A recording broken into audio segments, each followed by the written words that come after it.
So the major story right now is, of course, in the Middle East and the U.S. launching an 8th straight day of strikes in retaliation against the IRGC that continues to target U.S. Bases in the Gulf region, and tragically yesterday killing 2 U.S. service members, wounding some others.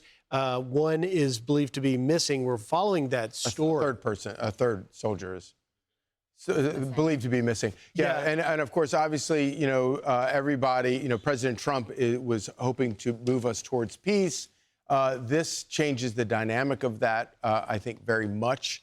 It's one thing to have the tit for tat, missiles going back and forth, but when U.S. troops get killed by an intentional missile fired by Iran, completely changes the game. Well, and also we see Iran as well harassing their regional partners in the Gulf as well. Griff, you've got more on that. Let us know. Well, and that's a really important point, Lisa, because the IRGC has not stopped targeting U.S. service members in the Middle East. Now, the most recent attack was on Muwafaq Salti Air Base in Jordan. That has been there. We've had a partnership for a long time with Jordan. It is an air base where we keep not only our planes and assets like that, we have Reapers there and other things. We believe, and we're waiting for the final assessment damage. We tragically know 2 service members were killed, but we believe that they may have hit some hangars possibly on Muwafaq Salti Air Base. And of course, the extent of damage we don't yet know, but it was ballistic missiles that Iran was able to shoot. But it's not just in Jordan.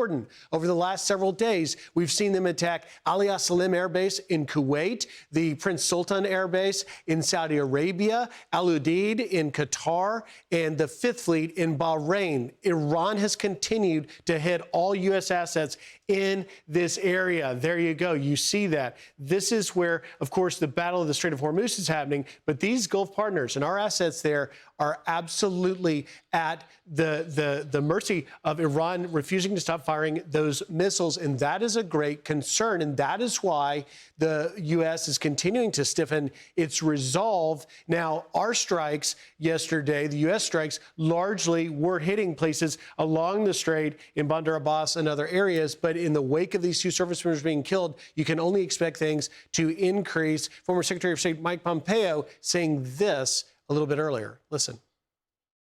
This is part of a continued strategic campaign on behalf of the Trump administration to do what President Trump talked about at the outset of this, right? Surrender from the Iranian regime. President Trump has tried to find a path forward that didn't require that, but the Iranians have clearly demonstrated they have no interest in anything short of that. So this effort will continue. We will diminish their capacity to control the strait. And this is about nothing less than Western civilization. Are we going to allow someone like a regime in Iran, a terrorist regime that has killed not just these 2 service members, but thousands of Americans over decades? Are we going to allow that kind of regime to continue to threaten basic human decency? Or are we going to do the necessary and make sure that that regime can never threaten, whether that's Israel, the one rightful Jewish state, or the United States of America and its president, as they're doing just as we sit here this morning? Griff, I want to ask you a question because you've spent time in the Middle East. You've covered war zones. You've been covering a lot of this stuff for a while now. Our relationships with some of these Gulf countries have improved with President Trump. He's strengthened a lot of those relationships. But clearly, Iran is trying to ramp up the pressure on our regional partners there. Does it strengthen their resolve against Iran and standing with us, or does that create tension between the United States and these countries? Excellent question. Thank and you. The answer is that it stiffens the Gulf allies' resolve against Iran on the U.S. side. Why? Because in the case we just had a few days ago, Iran struck Ali Salim Air Base, our U.S. air base in Kuwait. But they also launched strikes against the Kuwaiti Petroleum Corporation, and they're hitting oil production facilities in these countries. Just 48 hours ago, they struck the Prince Sultan Air Base in Saudi Arabia. Now, we don't see very few strikes from Iran striking Saudi Arabia, and that is really leading to stiffening the Gulf allies' resolve in this. Well, and it's interesting, too, because, I recall that speech in 2025 with Saudi Arabia, and President Trump said he wanted the future of the Middle East to be commerce, not chaos. Yeah, absolutely. So, hopefully we get to that point. Be sure to like and subscribe for all the Fox News latest on YouTube and catch full shows streaming now on Fox One.